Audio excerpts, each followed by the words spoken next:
안녕하세요. 자, 이번 시간은 이제 우리 조경학에 들어가 있는, 이제 조경사하고 조경 설계, 그 다음에 조경, 식재, 시공, 관리, 이런 순으로 일단 문제풀이 진행을 하도록 하겠습니다.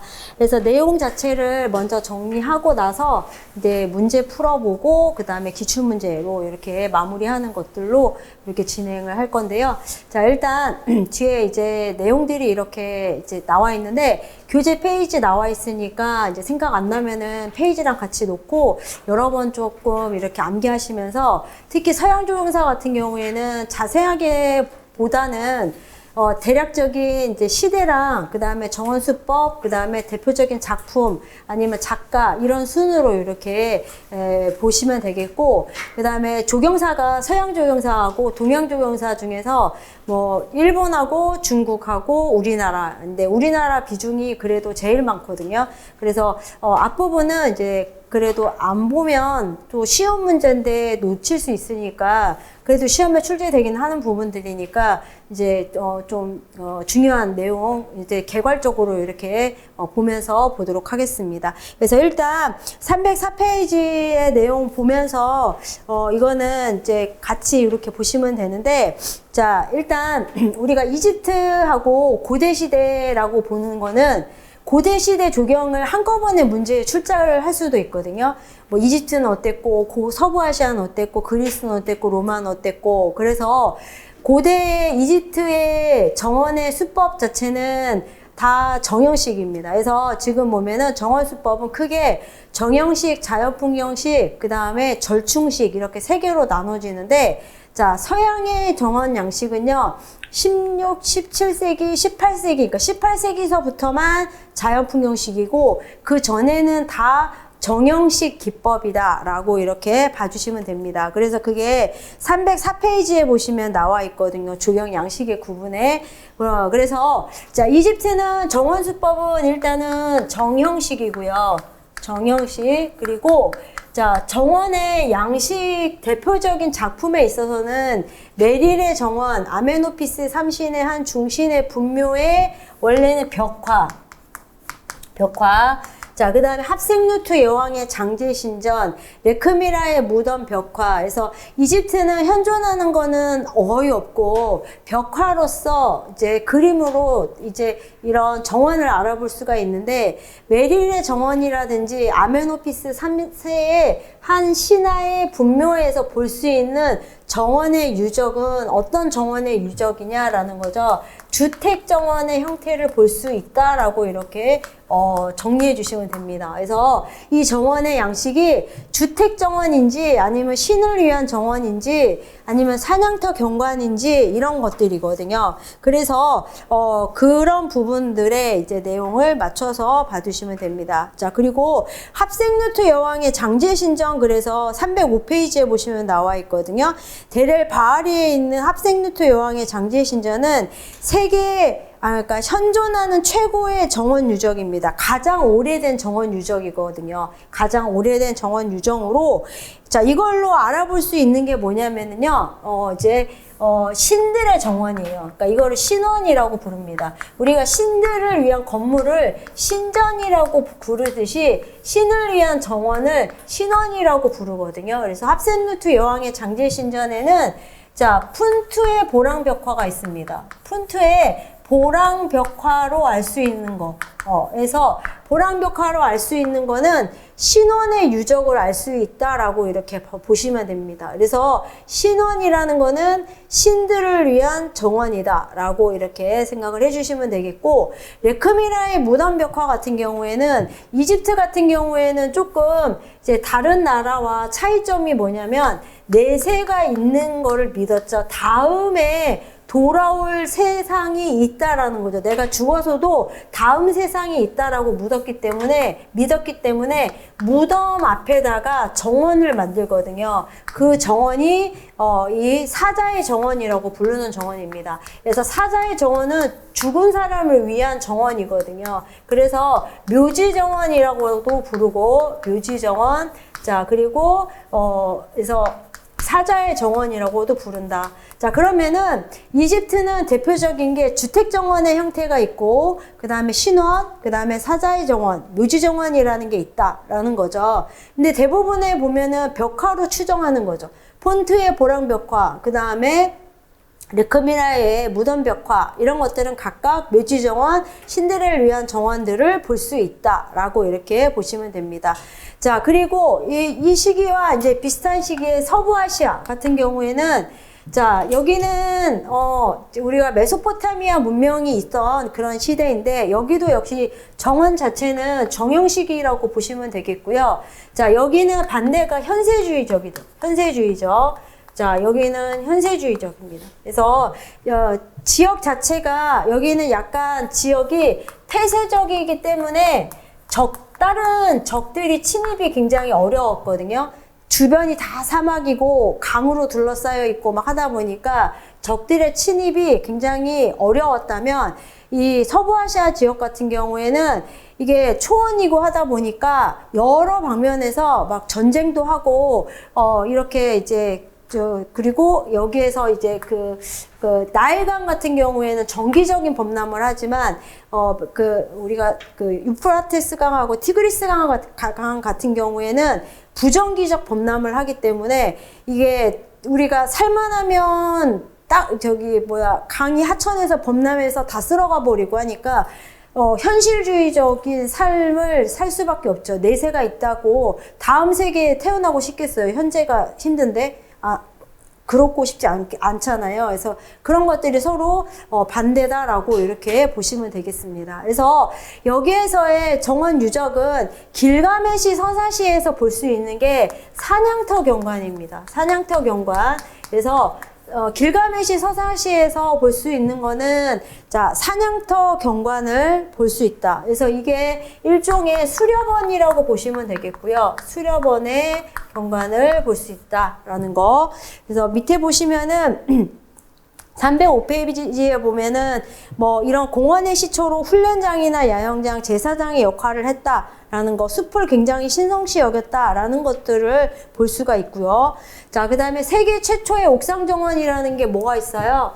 여기서는 일명 가공원이라고 하는 공중정원이 있었습니다. 공중정원이라고 하는 게 멀리서 보면 공중에 떠 있는 정원처럼 느껴진다라는 거죠. 자, 여기에 도시국가인 어디에? 바빌론에 있었죠. 바빌론에 있었고, 자, 네부카드네자르 2세가 왕비 아미티스를 위해서 만든 정원입니다. 네, 그래서 자, 네부카드네자르 2세가 왕비를 위해서 조성했다. 왕비를 위해서 조성한 정원이다라고 보시면 됩니다. 왕비가 그 향수병에 걸려가지고 자기 고향에 나무가 굉장히 많고 꽃도 많았거든요. 그래서 그런 정원을 테라스식으로 막 만들어준 거예요. 그래서 멀리서 보면 공중에 떠 있는 정원처럼 보여서 그렇게 불렀다라는 거. 그리고 여기에서 지구라트라고 하는 거는요, 이집트에서 보면은 신전하고 똑같아요. 그래서 여기에서 지구라트가 일종의 신전이자 하늘을 관측하는 천체 관측소라고 보시면 됩니다. 천체 관측소. 근데 우리 보면은 이집트의 문명은 현재까지 많이 남아있죠. 네, 피라미드라든지 스핑크스라든지 이런 것들이 돌로 만들어졌기 때문에 현재까지 많이 남아있는 거고요. 자, 서부아시아 이 지역에는요, 돌이 풍부하지 않았어요. 그래서 벽돌이나 이런 것들, 진흙을 이겨서 만들어서 벽돌로 만들었기 때문에, 자, 지구라트라든지 이런 것들이 현존하지 않는 이유가 벽돌이나 이런 것들은 어때요? 내구성이 떨어지잖아요. 그래서 현존하지 않는다라고 이렇게 봐주시면 됩니다. 자, 그 다음에 또 하나의 특징이 파라다이스 정원이라는 게 있는데요. 자, 파라다이스 정원이라는 거가, 자, 나중에 보시면은 사분원이라고 그래서 나오거든요. 그러니까 이 서부아시아 지역에서의 파라다이스라고 하는 거는 지상 낙원을 뜻하죠. 지상 낙원의 요소가 뭐가 있어야 되냐면은 방형의 공간. 방형의 공간이라는 거는 네모난 공간이 있어야 되고요. 거기에 담장이 둘러싸여야 되고, 담장이 둘러싸여야 되고, 그 다음에 여기에 수로가 흘러야 돼요. 물이 이렇게 깨끗한 물이 흘러야 돼요. 그러면 공간이 당연히 어떻게 되겠어요? 네모난 공간 안에 수로가 깨끗하게 관계수로가 흐르겠죠. 자, 눈에 보이는 수로, 이런 물이 흐르고 여기에 수목이 이렇게 식재된 것. 자, 과수가 식재된 이것을 여기에서는 파라다이스라고 불렀습니다. 그래서 파라다이스의 네 요소는 뭐예요? 방형의 공간, 네모난 사각형의 공간. 자, 정방형, 장방형 상관없어요. 방형이라고 하는 거는 사각형을 뜻해요. 사각형. 시험에서는요, 방형의 공간이라고 많이 나와요. 그냥 사각형을 뜻한다 라고 보시면 되겠고, 그 다음에 십자형의 수로. 십자형의 수로. 자, 그 다음에 여기에 주변에 담장이 둘러싸고 있고, 자, 다른 사람이 침입 못하도록. 그 다음에 여기에 과수나무가 식재가 돼 있어요. 자, 그러면 여기에 사람들은 이런 것들을 파라다이스라고 여겼다라는 거죠. 파라다이스라고 여겼다. 그래서 그거에 대한 내용들이 305페이지, 306페이지에 보시면 나와 있어요. 네, 그래서 파라다이스 정원 되게 중요해요. 나중에 이게 그 중세시대 때도 사분원이 나오고 하거든요. 그래서 되게 중요하다. 그래서 천국의 사강을 뜻대요. 아무튼 그래서 그 부분들을 뜻한다라고 이렇게 봐주시면 됩니다. 자, 그 다음에 이제 그리스하고 로마 이렇게 비교해서 본다면, 자, 그리스 시대에는요 사실 자 지금 보면 특별한 건 없어요. 왜냐하면은 그리스 기후 자체가 굉장히 집에 있기는 아까운 날씨예요. 그래서 이게 지중해성 기후는요. 특히 지금처럼 집에 있으면 전기가 있는 것도 아니고 하기 때문에 다 주로 바깥 생활을 즐겨요. 그래서 바깥에서 사람들이 나와서 생활을 하다 보니 이야기를 많이 하고, 그 다음에 이야기를 하면서 토론을 하고 토크 배틀을 하다 보니 여기에서 뭐가 많이 발달됐겠어요? 그 철학이 많이 발달이 됐거든요. 자기의 사상을 얘기한다든지. 그래서 여기에 보시면은 최초의 대학 캠퍼스인 아카데미, 자, 플라톤이 설립을 했습니다. 플라톤, 여러분들이 알고 있는 철학자 플라톤이 설립한 아카데미는요, 최초의 대학 캠퍼스예요. 최초의 대학 캠퍼스, 대학 캠퍼스라고 보시면 되겠고, 자, 그 다음에 최초의 광장인 아고라가 만들어졌습니다. 아고라. 그래서 이 아고라는 원래 시장의 기능도 하다가 사람들이 모이는 장소이다 보니 여기에서 선거도 하고 뭐 토론도 하고 그 다음에 이제 여기에서 하여튼 뭐 정치 경제나 이런 것들의 중심지의 역할을 했다라고 이렇게 생각을 하시면 되겠습니다. 그래서 어쨌든 자, 성스러운 숲이라는 성림이 있고 체육 훈련을 하는 장소가 있고, 자, 그 다음에 이야기를 할 수 있는, 토론을 할 수 있는 광장. 자, 이게 뭐예요? 전부 다 공공정원이죠. 자, 그래서 개인정원보다는 공공정원이 많이 발달했다라는 게 그리스 정원의 특징이에요. 주택정원은 그에 비해서는 발달이 미비해요. 주택정원은 뭐라고요? 발달이 미비하다고요. 그런데 주택정원이 있긴 했어요. 메가론 타입이라는 게 있는데 이게 일종의 중정이에요. 지금으로 보면은 거실이라고 보시면 됩니다. 거실. 자, 주랑이라는 건 뭐냐면 기둥이 있는 걸 말해요. 당연히 건물은 지탱하기 위해서 기둥을 만드는데 주랑이 있고, 자, 그리고 이 주택정원의 형태를 볼 수 있는 게 신화에 나오는 아도니스라와 그 다음에 이제 아도니스의 이야기가 나오는 신화에 나오는 자, 그 아도니스 정원이라는 게 있어요. 아도니스 원. 자, 이게 주택 정원의 형태를 알 수가 있어요. 주택 정원의 형태를 알 수가 있는 이야기가 이제 그 아도니스 원이다. 아도니스 원. 그래서 306페이지에 보시면은 그래서 아도니스 원이 의외로 가끔씩 나와요. 왜 나오냐면은 우리가 그리스 하면은 공공정원만 다 떠올리거든요. 아도니스 원 하니까 자, 이거는 어느 시대 건지 좀 깜빡깜빡 하기도 하고, 그 다음에 아도니스 원 하면 자, 이게 주택정원 형태인데 영향을 미친 게 있어요.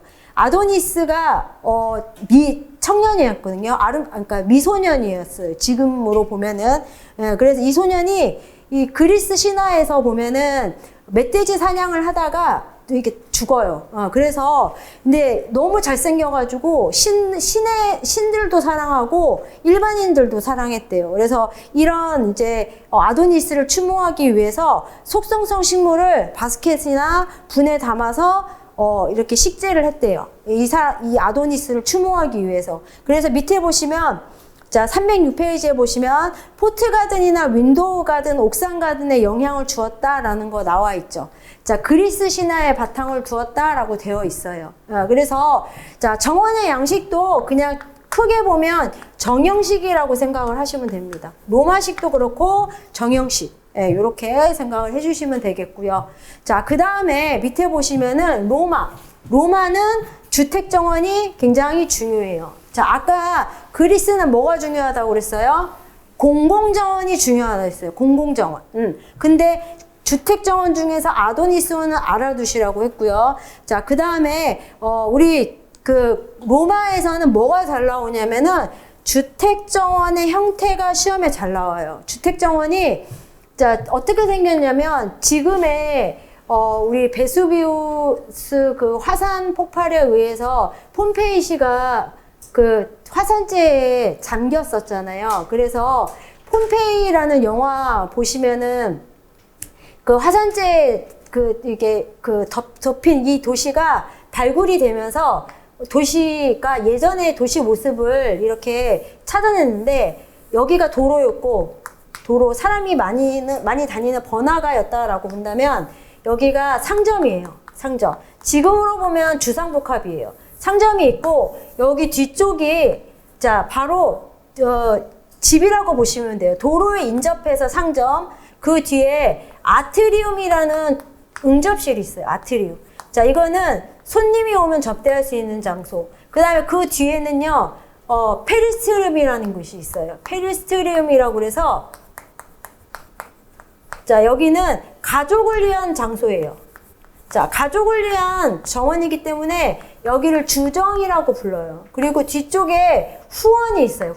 후원을 지스터스라고 불러요. 지스터스. 자, 용어가 중요해요. 용어를 알아두셔야 돼요. 그래서 자, 가족을 위한 정원 여기가 주정. 자, 여기는 사적인 정원. 무조건 자, 입구 쪽과 가까운 정원은 무슨 정원이에요? 공적 기능의 정원이에요. 공적 기능.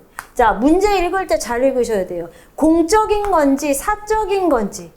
자, 그리고 여기는 후원이에요. 자, 이런 축선의 구조를 가지고 주택이 만들어졌어요. 그래서 여기에 보시면은 아트리움에는요 뭐가 있냐면 천창이 있어요. 천장에 구멍을 뚫어놨어요. 햇빛이 잘 들어오라고. 자, 그래서 천창에 구멍을 뚫어놓고 밑에는 빗물바지용 수반을 이렇게 만들어놨어요. 자, 그래서 빗물바지용 수반에 물이 모이면 뭐 설거지도 하고 수목에 물도 주고 뭐 그렇게 했대요. 그리고 자, 페리스트리움의 특징은 뭐냐면 비포장이에요.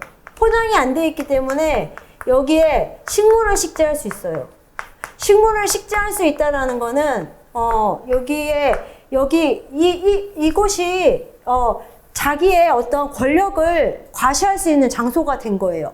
그러니까 내가 권력이 있다, 내가 어느 정도 재산이 있다라는 거를 과시할 수 있는 장소가 페리스트리움이 나중에 되거든요. 예, 그래서 이곳을 확장하면서 아트리움이나 이런 것들이 사라지기도 하는데, 아무튼 자, 비포장이 되어 있어서 식물 식재가 가능했다라는 게 페리스트리움의 특징입니다. 그리고 아트리움의 특징은 뭐가 있었다? 천장에 구멍인 천창. 천창을 여기에서는 컴플로비움이라고 하고요. 컴플로비움. 자, 그 다음에 빗물바지용 수반을 인플루비움, 받는다라고 보시면 돼요. 인플루비움. 자, 이렇게 보시면 됩니다. 그래서 그거에 대한 내용들이 나와요. 자, 307페이지. 자세하게 이거는 잘 보셔야 돼요. 자, 그래서 거기에 이제 보시면은 주택정원의 구성은 어떻게 되어 있는 거예요? 자, 아트리움. 여기에서 자, 순서 외우셔야 돼요, 이거는. 아트리움. 자, 그 다음에 페리스트리움.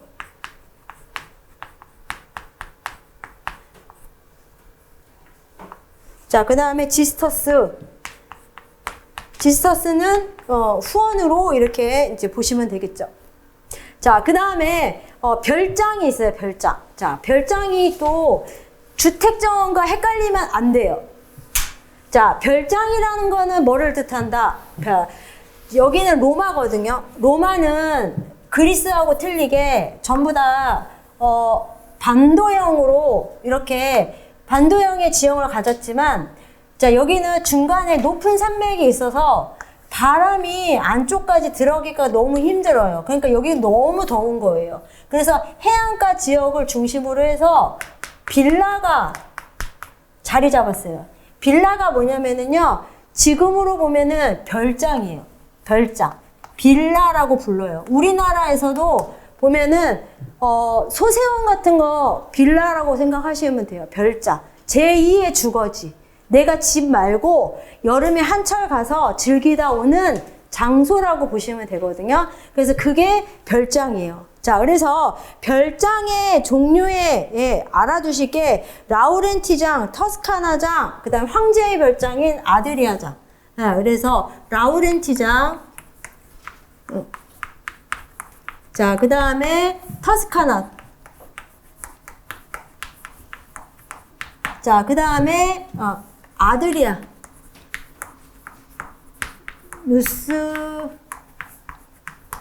아드리아장.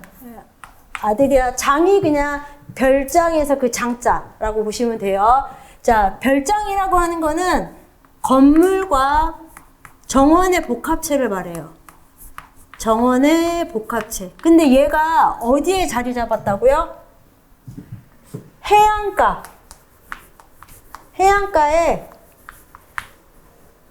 구릉지에 자리 잡았어요. 바람이 시원하게 들게 하기 위해서. 구릉지는 어디를 뜻해요?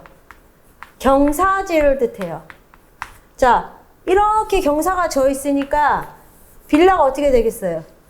테라스식으로 나올 수밖에 없겠죠. 그래서 나중에 이 별장이 어디로 가면은 16세기로 가게 되면은 이탈리아에서 노단 건축식 빌라가 나오게 됩니다. 그래서 자, 별장에서는 라우렌티장, 터스카나장, 아드리아장 요 세 개를 같이 보시면 되겠고, 자, 아고라가 아까 우리 아고라 있었거든요. 광장의 시초에서. 아고라는 시민 누구나 이용할 수 있어요. 시민 누구나. 근데 여기에서는 시민에서는 누구만 해당이 돼요?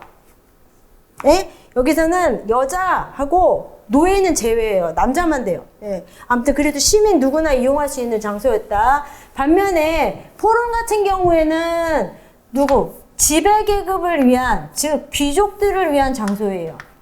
귀족들을 위한 어떤 상징적인 장소로 쓰였다라는 거죠. 포럼. 자, 포럼 그렇게 정리해 주시면 되겠고, 자, 그 다음에 그래서 307페이지하고 308페이지의 내용들을 이렇게 보시면 돼요. 그래서 빌라는 아무튼 15, 16세기 때 이탈리아에서 다시 나와요. 그러니까 뭐를 주의해야 되겠어요? 얘네 세 개는 알아두셔야 되겠죠. 라우렌티장, 터스카나장, 아드리아장 뒤에 르네상스 시대 때 빌라가 엄청 많이 나올 거거든요. 그러면 다음 주 우리 르네상스 시대 때 빌라가 아닌 거 이름만 기억을 해주시면 되는데, 라우렌티, 그 다음에 터스카나, 그 다음에 아드리아장, 요것들은 아니다라고 보시면 됩니다. 자, 얘네는 로마 시대 때 빌라다라고 이렇게 생각을 해주시면 됩니다. 자, 그 다음에 이제 우리 중세예요. 중세 보시면은, 자, 여기에서 중세가 중세 유럽. 자, 아까 서로마가 멸망하면서 서구 유럽에는 기독교가 퍼졌어요. 기독교. 자, 그 다음에 여기에 이슬람 문화에는 이슬람 문화권이 이제 생겼거든요. 이슬람 문화권은 이란을 중심으로 해서 이란을 중심으로 해서 자, 동쪽으로는 인도까지. 인도. 그 다음에 서쪽으로는 스페인까지 영향을 줘요. 스페인까지 영향을 주거든요. 그래서 스페인하고 인도까지 나오는 거죠. 그런데 이슬람 문화권의 특징이 뭐냐면 다른 종교를 이렇게 타파하지 않았어요. 그래서 인도는 인도 나름대로의 이런 종교와 토착 종교 있잖아요. 토착 종교와 같이 이슬람 문화가 같이 어우러지게 되고, 스페인 같은 경우에는 기독교와 이슬람 문화가 같이 이렇게 어우러지게 돼요. 그래서 우리가 공부하는 게 이슬람 문화권 하면 이란, 스페인, 무굴인도 이렇게 세 개가 딱 나오게 되는 거죠. 둘 다 공통점이 뭐예요? 기독교와 이슬람교의 공통점. 유일신이에요. 그러니까 우상 숭배가 금지되어 있어요. 신은 그리지도 못해요. 그림으로도 못 나타내요. 그러니까 여기서는 우상 숭배가 금지되어 있기 때문에 뭐가 없어요? 조각이나 이런 것들이 절대 발달하지 못해요. 그래서 우리가 이슬람 같은 경우에도 그 조각이나 이런 것들 대신에 문양이 들어가 있죠. 식물이나 아라베스크 문양 이런 것들이 우상 숭배가 금지되어 있기 때문에 그렇다라는 거죠. 그리고 또 하나, 이렇게 기독교는 기독교 중심으로 해서 사상이 편협되어 있고, 이슬람은 이슬람 그 사상으로 편협되어 있기 때문에 정원 자체도 어때요? 폐쇄적인 정원이 만들어질 수밖에 없어요. 폐쇄적이고, 그리고 폐쇄적이다 보니 모든 공간을 그 안에서 해결을 해야 돼요. 그러면 어떻게 해야 돼요? 자급자족해야 돼요. 그래서 폐쇄적이고 자급자족적 정원이 만들어지게 되었다라는 개념으로 이해해 주시면 돼요. 그래서 만약에 중세시대 때 서구 유럽이나 이슬람의 이제 정원의 공통적인 특징은 뭐다? 폐쇄적이다라는 거. 그리고 또 하나는 우상 숭배가 금지되어 있기 때문에 다른 상을 만들지 못했다. 토피알이나 이런 것들도 동물상을 만들지 못해요. 왜냐하면 신은 어떻게 형상을 만들지 못하기 때문에, 그리지도 못하기 때문에 그렇다라고 보시면 됩니다. 그래서 이제 그 부분들을 여기에서 보실 건데요. 자, 우리가 309페이지에 보시면 이제 유럽이 나와요. 자, 유럽은 어떤 게 나오냐면요. 자, 유럽 전기와 후기로 나눠져 있거든요. 자, 전기는 어디를 중심으로 해서? 이탈리아를 중심으로 해서 수도원 정원이 발달이 돼요. 수도원 정원이 발달이 된다라는 거. 자, 그래서 수도승들이 폐쇄적인 공간 안에서 우리 절에서 스님들이 도 닦는 것처럼 수련을 하는 장소다라고 보시면 돼요. 수련을 하는 장소. 그래서 이 장소가 사실 그때 당시로는 아픈 사람도 가서 수도원 정원에 가서 치료도 받고 했던 장소거든요. 그래서 여기에서 보시면은 수도원 정원에는 그 정원의 기능이 두 가지가 있어요. 두 가지가 있는데, 그게 하나는 자급자족적 정원. 자급자족. 왜냐하면 그 안에서 모든 것을 해결을 해야 되니까. 그래서 공통점에 보시면은 여기에 정원의 공통점은 폐쇄적이다. 그리고 자급자족. 정원의 성격을 가진다라는 거죠. 자급자족적 성격을 가진다라는 거는 어떤 뜻이에요? 이 안에 채소원도 있고요. 약초원도 있어요. 그래서 허브가든이나 이런 것들이 이때 처음 나오게 됐어요. 허브가든. 약초 같은 것들을 재배를 해서 대신 쓴 거죠. 그리고 이제 과수원 같은 것들, 이런 것들이 이 정원 안에 만들어지기 시작을 했다라고 이렇게 보시면 됩니다. 자, 그래서 이런 것들이 만들어졌고, 어쨌든 정원은 폐쇄적이다 또는 어떻게 말할 수 있어요? 내향적이다라고 말할 수 있어요. 내향적인 정원으로 발달을 했다라고 이렇게 이야기할 수가 있죠. 자, 그런데 수도원 정원 같은 경우에는 교회를 장식하는 목적도 쓰이거든요. 그래서 수도원 정원의 모습이 그 309페이지에 보시면 나와 있어요. 회랑식 중정이라고. 아까 말씀드린 사분원이 나와요. 사분원. 메소포타미아 지역에서 사분원. 자, 사분원은 메소포타미아 지역에서는 여기서는 수로였지만 여기는 사람이 다니는 길이에요. 길의 가운데를 파라다이소라고 불러서 여기에 나무나 우물이나 수방 같은 것들을 배치했어요. 그래서 여기에다가 이제 빗물 같은 것들을 맞지 말라고 회랑식으로 이렇게 두르고 여기에 성경의 글귀나 이런 것들을 쭉 써놓으면서 수도승들이 여기를 이제 이렇게 통로를 다니면서 이렇게 여기에서 그 일종의 돌을 닦을 수 있도록, 예, 그래서 뭔가 그 참여나 이런 것들 할 수 있도록 공간을 조성을 했는데 이런 것들을 회랑식 중정이라고 해요. 회랑식 중정. 자, 회랑식 중정은 어쨌든 어떤 구조예요? 자, 통로가 정해져 있어요. 일정한 통로가 있고 기둥이 있는 형태예요. 그래서 공간으로 이렇게 보시면은, 자, 공간으로 보시면은 아치형의 통로가 이렇게 조성이 되어 있고 통로로 연결되는 길, 그 다음에 방형의 공간이 이렇게 만들어져 있는 거예요. 자, 그리고 이제 나머지 이렇게 아치형의 공간, 그리고 통로 이외에는 다른 통로는 다 막혀져 있어요. 자, 그래서 그런 것들이 특징이죠. 그래도 공간 자체가 어떻다?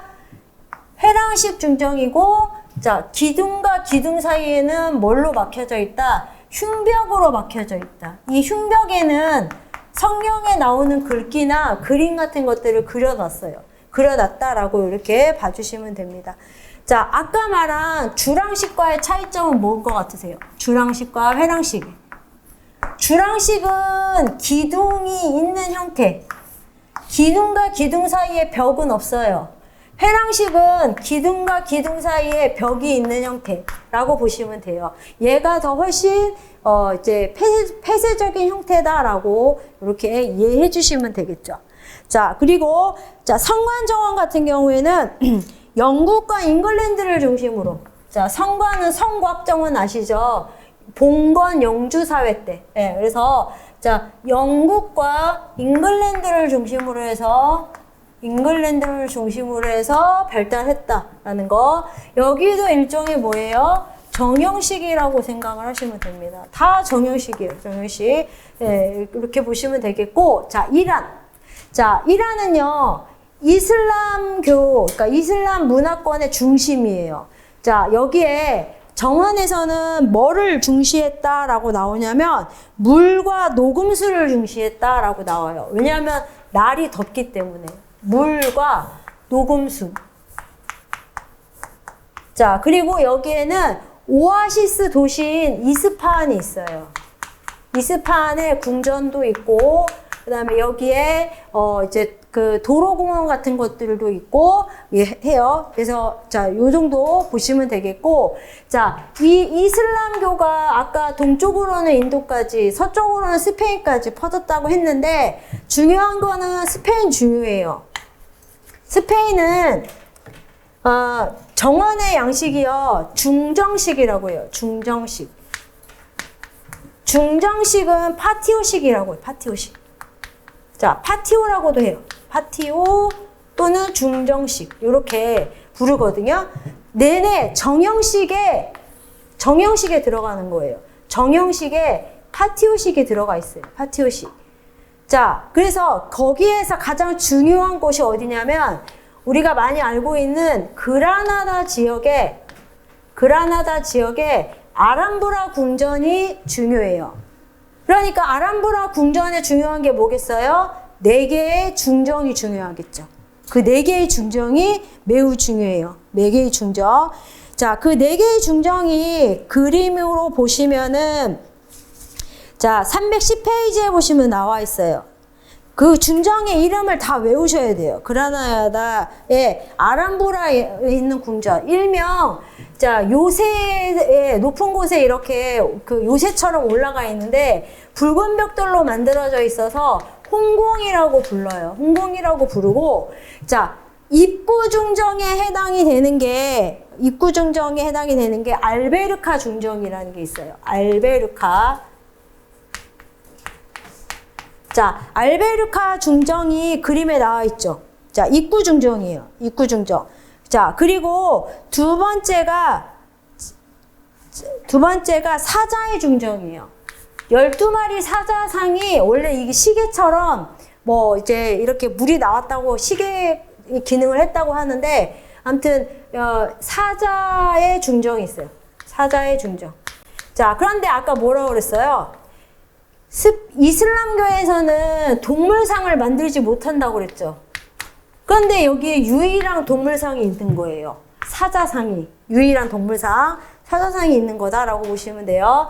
자, 사자의 중정도요, 십자형의 수로로 되어 있고요. 십자형의 수로 가운데에 사자상이 있는 거예요. 사자상. 거기 보시면은 이렇게 아치형의 구조 막 있고, 거기에 보면 그림에 보시면은 요 가운데 동그란 거 있을 거예요. 뭐 이렇게 동물 같은 거 이렇게 서 있을 건데, 그 12마리가 사자예요. 사자. 그래서 분수가 이렇게 나와요. 자, 그 다음에, 린다의 중정.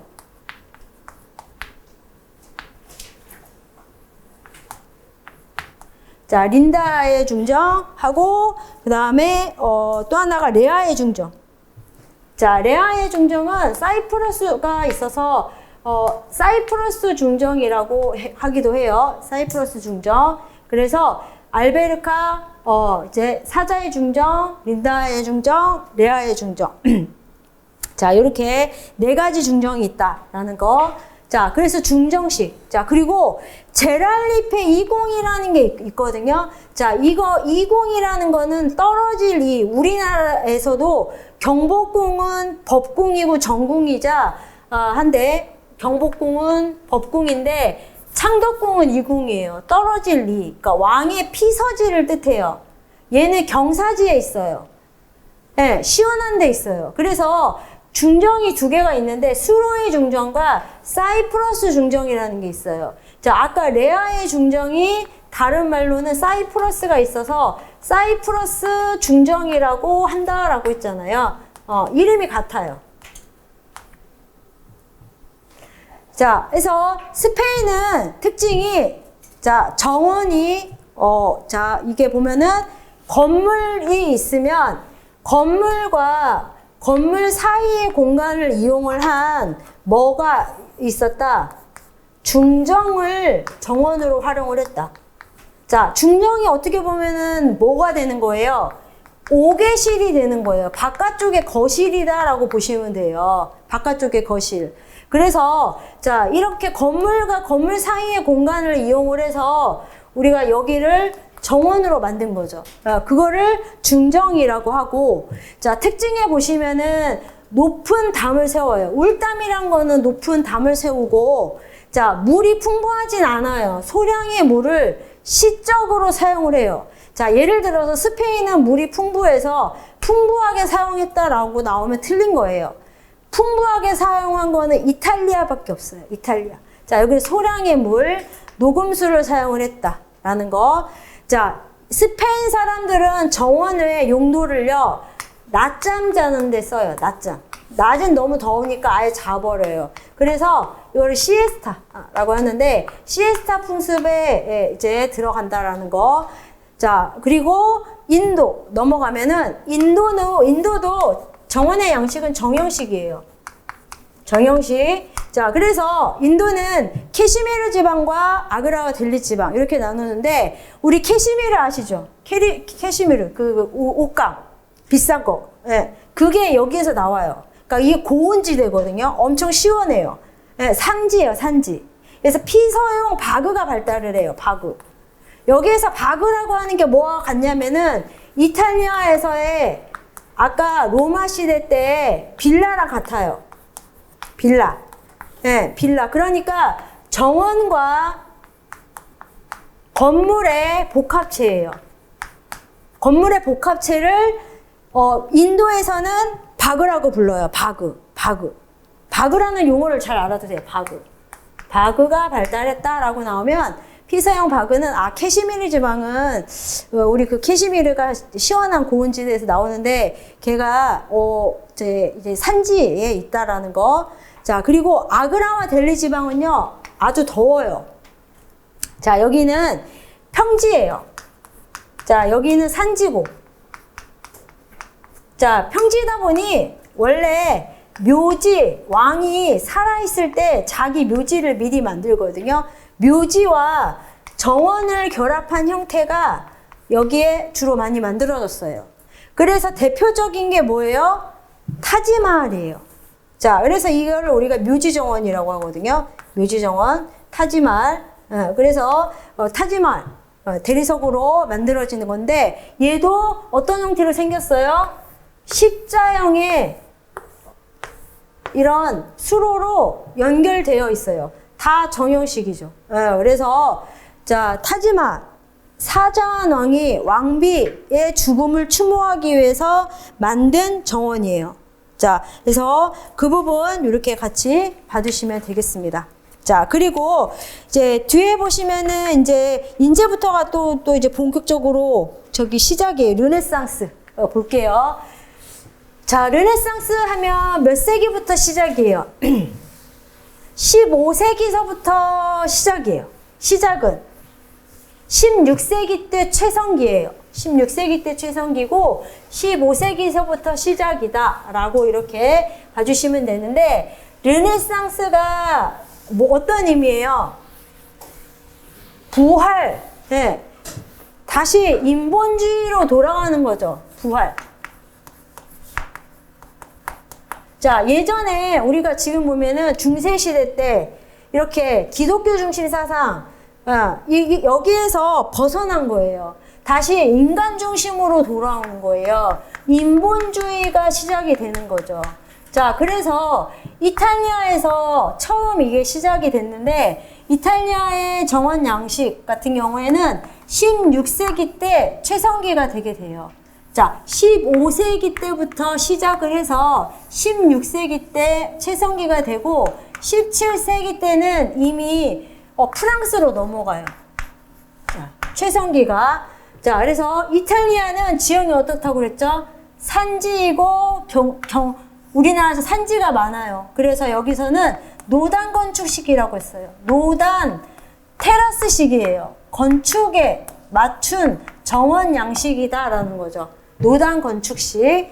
자, 그래서 위에 보시면 메디치가, 우리가 메디치 가문 아시죠?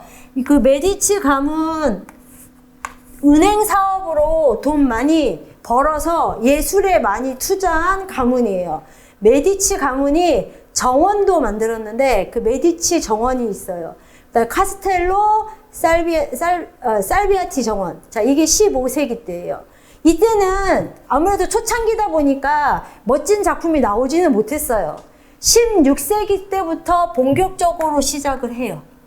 자, 16세기 때 노단 건축식의 시작이 벨베데리원이라는 게 있어요. 벨베데리원. 자, 벨베데리원이라고 하는 게 자, 315페이지에 보시면 나와요. 315페이지에 자, 노단 건축식의 시작이 뭐다? 벨베데리원이다.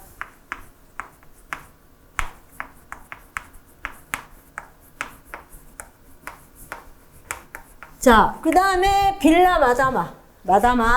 자, 그 다음에 16세기의 대표적인 별장. 자, 지금서부터는 별장 이름 누가 만들었나 이런 것들. 그리고 15세기 때 건가 17세기 건가 프랑스 건가 영국 건가 이런 것들만 잘 기억해 주시면 되거든요.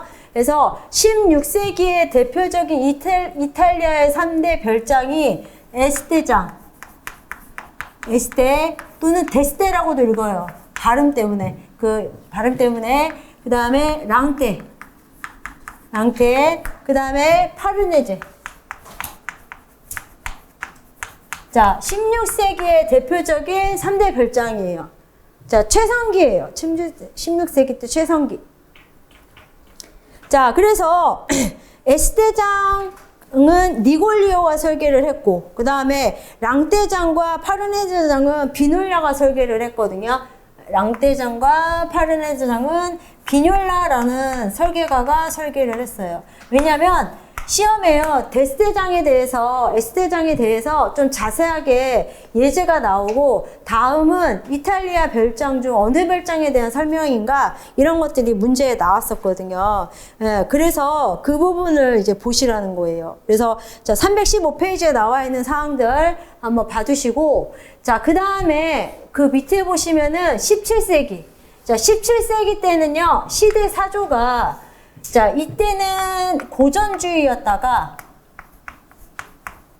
자, 매너리즘 들어갔다가, 그 다음에 다시 바로크로 들어가요. 바로크 형식. 17세기는 전형적인 바로크 형식으로, 여기에서 보시면은, 감베라이장, 알도 브란디니, 이졸라 벨라, 가르조니장, 란셀로티장, 이게 몇 세기 때? 17세기 때 이탈리아의 빌라예요. 자, 그래서 일단 뭐가 헷갈리냐면은 이 감베라이장, 알도브란디니, 그리고 가장 유명한 게 이졸라 벨라거든요. 이졸라 벨라. 우리 책에도 나온 게 이졸라 벨라예요.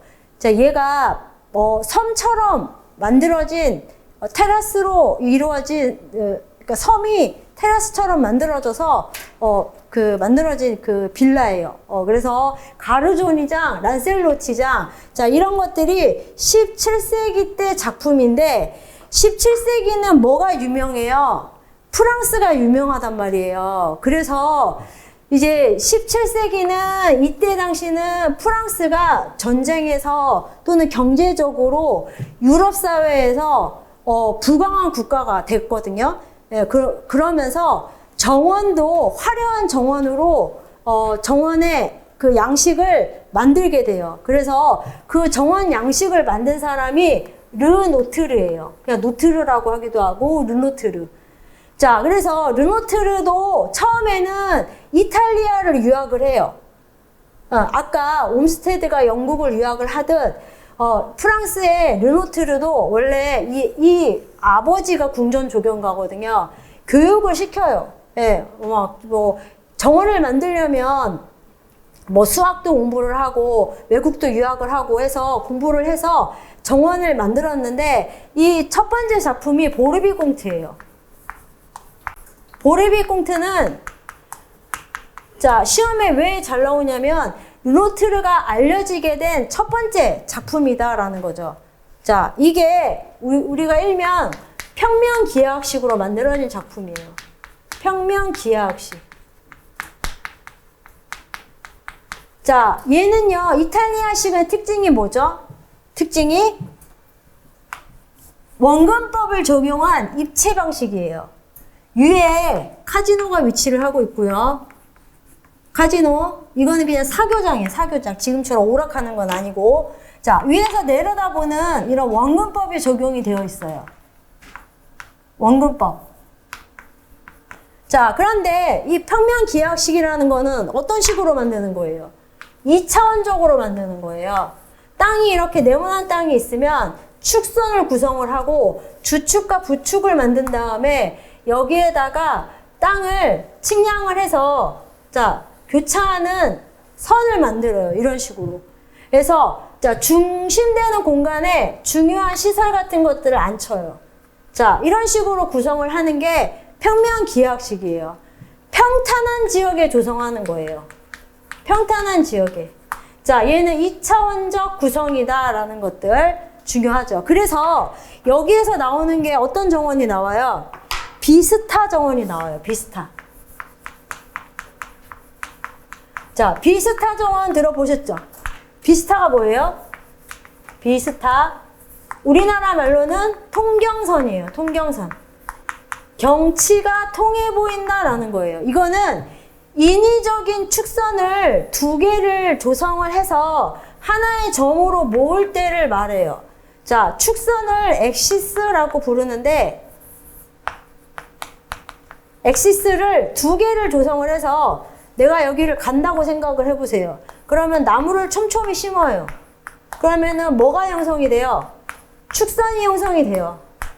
그러면서 한 곳으로 모으는 방식이에요. 자, 이거를 처음 개발한 사람이 누구예요? 궁전 조경가인 르노트르예요. 자, 르노트르는요, 루이 14세. 일명 자기가 우주의 중심인 뭐 태양왕이라고 불렀던 이 왕의 궁전 조경가예요. 자, 그래서 보르비 콩트는 태양왕의 루이 14세의 신하인 니콜라스 푸케라는 사람이 있어요. 푸케가 재무제상이었거든요. 근데 이 사람이 자기 정원을 이제 이렇게 만들어 놓고 루이 14세를 초대를 했어요. 근데 이제 루이 14세가 시기와 질투가 많잖아요. 그래서 자기가 일명 이제 뭐 이 우주의 중심인데 자기보다 더 좋은 정원을 갖고 있으니까 푸케 뒷조사하라고 그래가지고 나중에 뭐 횡령 막 이런 것들을 해서 이런 거 정원 만든 거 아니냐 막 이래가지고 나중에 이 사람 죽게 되거든요. 그래서 이걸로 인해서 만들어진 게 베르사유 궁원이에요. 베르사유 궁원이다라는 거. 그래서 자, 보르비 콩트는요 루이 14세가 주인이 아니에요. 누구예요? 루이 14세의 신하인 니콜라스 푸케가 주인이었는데 이거 만든 푸케는 나중에 죽게 됐다고 그랬죠. 이거의 시기 질투로 만들어진 게 뭐다? 베르사유 궁원이다. 이거는 세계 최대 평면 기하학식 정원이에요. 세계 최대 평면 기하학식 정원. 면적이 300헥타르가 넘는 정원이에요. 가서 일부 다 보지도 못해요. 예, 그래서 비스타 정원이라고도 한다. 비스타 정원. 자, 통경선 경치가 통해 보인다. 인위적인 축선을 몇 개를 가지고? 2개를 가지고 하나로 모을 때 쓰는 거예요. 자, 비스타 정원이라고 한다라는 거. 자, 근데 이거는 17세기라고 그랬죠. 아까 바로크 양식이라고 했어요. 바로크 양식. 좀 복잡해요. 왜냐면 시대 사조가 들어가기 때문에. 예, 그래서 고전주의는요, 뭐예요? 그리스하고 로마, 특히 그리스 문명, 로마 문화예요. 로마 문화 같은 것들이 유행하는 거고요. 바로크는요, 좀, 곡선이 많이 들어가는 디자인이에요. 곡선. 그리고 디자인이 너무 과잉됐다라는 평가를 받아요. 과잉됐다라는 평가를 받는 게 바로크 양식이거든요. 예, 그래서 그 바로크 양식으로 만들어진 대표적인 작품이 또 베르사유 궁원인데 진짜 조각이나 분수나 이런 것들이 굉장히 많이 쓰여요. 아까 디자인이 과잉됐다라고 했죠. 대담한 곡선 같은 것들이 많이 쓰였다라고 했잖아요. 그런 것들이 많이 쓰인 정원이다라는 거. 자, 16세기 초는요. 어느 시대예요? 이탈리아가 최성기를 이뤘던 시대이기 때문에 여기는 정원을 어떤 식으로 개조를 해요? 정원도 이탈리아 양식대로 개조를 해봐요. 그런데 이탈리아는 경사지단 말이에요. 경사지는 계단식으로 이렇게 정원을 만들지만 프랑스는 평지거든요. 파리는. 그러니까 자기네 나라와 맞지 않다는 걸 알고 르노트르가 자기네 양식에 맞춰서 정원을 만들었다라고 보시면 돼요. 그래서 16세기 초는 이탈리아식으로 개조를 하다가 포기. 예, 이거는 우리나라 지형에 맞지 않는다. 그래서 이제 포기하고, 예, 그 독자적인 양식인 평면 기하학식이라는 거를 만들어냈다라고 이렇게 생각을 해주시면 됩니다. 자, 그런데 16세기 초에 만들어진 작품 보시면은 블루아성, 샹보로, 몽텐블로 이런 것들이 있어요. 자, 그래서 이거는 16세기 초에 만들어진 거고요. 17세기의 대표적인 작품은 딱 2개예요. 보르비 콩트하고 베르사유 궁원만 기억을 해주시면 됩니다. 보르비 콩트하고 베르사유 궁원. 자, 그리고 여기에 시대사조는 뭐예요? 바로크 양식. 바로크 양식 꼭 기억을 해주세요. 자, 바로크 양식. 자, 그 다음에 영국만 조금 보고 좀 쉴게요. 자, 영국이 왜 중요하냐면요. 영국은 뒤를 이어서 중요한 양식인 자연 풍경식이 나와요. 근세에. 자연 풍경식. 몇 세기에? 18세기에. 그래서 우리가 중요한 게 16세기의 노단 건축식, 17세기에 평면 기하학식, 18세기에 자연 풍경식이 나오게 되거든요. 그런데 영국은 16, 17세기에 자, 여기도 어때요? 영국도 이탈리아에 이런 양식이 유행을 한데, 프랑스에 이런 양식이 유행을 한데, 왕이 뭐 우리도 이런 정원 한번 만들어 볼까? 뭐 이렇게 하다가 만든 게 뭐예요? 전부 다 르네상스식 정원이에요. 르네상스식 정원은요, 전부 다 어디에 들어가요? 정형식 정원에 들어가요. 그래서 시대적으로 보시면은 16, 17세기가 나오면은요, 정형식 정원이에요. 16, 17세기는. 영국이 18세기에 자연 풍경식이 유명하다고 그래서 영국 하면 무조건 자연 풍경식이 아니란 말이에요. 영국은 16, 17세기에는 정형식이 유행을 하다가 영국도 나름대로 이게 우리나라 지형에 맞지 않는다라는 걸 알아요. 그래서 자기네 독자적인 양식으로 만든 게 자연 풍경식이에요. 자, 그래서 여기에 영국의 정원을 보시면은 햄프턴 코트라는 게 있죠. 햄프턴 코트가 각 나라의 영향을 가장 많이 받은 정원이에요. 각 나라의 영향을 가장 많이 받은 정원. 왜 그러냐면 이 정원이 프랑스로 보면은 베르사유 궁원격이거든요. 그래서 다른 나라에 이런 양식이 유행을 한다. 그럼 그렇게 바꿔보고. 자, 이런 거 네덜란드에 이런 거 유행을 한대. 그럼 그렇게 바꿔보고 그랬던 정원이다라고 보시면 돼요. 자, 그 다음에 멜베른, 레벤스, 몬타큐트원 이런 것들이 16, 17세기의 르네상스식 정원이다 라는 것들을 기억을 해주시면 돼요. 자, 그리고 자, 18세기에는 영국의 자연 풍경식이 유행을 해요. 자연 풍경식. 자, 자연 풍경식은 시험에 그래도 제일 많이 출제되는 부분들이에요. 이 프랑스의 그 평면기하학식도 그렇고. 자, 평면기하학식은 시험에 왜 많이 나오겠어요? 활용도가 되게 높아요. 왜냐면은 요즘에 우리가 도시계획을 할 때요. 이렇게 도시계획을 할 때 신도시 계획도 자, 축선을 딱 놓고 시청이 딱 들어가면은요. 시청 앞에 법원 들어가죠. 법원 앞에 뭐 중요한 시설들 다 이렇게 안치시켜요. 이런 것도 일종의 뭐예요? 다 평면기하학식이거든요. 나중에 프랑스의 이런 평면기하학식은 정원에도 영향을 주지만 도시계획에도 영향을 줘요. 그래서 중요한 거고요. 영국의 자연풍경식은요. 어디에 영향을 주냐면 공원의 발달에 영향을 줘요. 공원. 왜냐면 옴스테드가 그걸 보고 아까 버크네드 공원이나 이런 것들을 보고 영향을 받았다고 했거든요. 자, 그 시초가 영국의 자연풍경식이라고 생각을 해주시면 돼요. 자, 그래서 17세기에 자, 이런 프랑스의 평면기하학식은 자, 각 나라의 정원에도 영향을 주지만 도시계획에도 영향을 줘요. 그래서 러시아의 도시계획이나 특히 미국의 워싱턴 도시계획에 영향을 주게 되는 게 자, 이제 평면기하학식 정원이에요. 자, 그래서 그런 부분들을 이렇게 생각을 해주시면 되겠고요. 자, 그 다음에 잠시 쉬었다가 영국의 풍경식 적용에 대해서 같이 보도록 하겠습니다.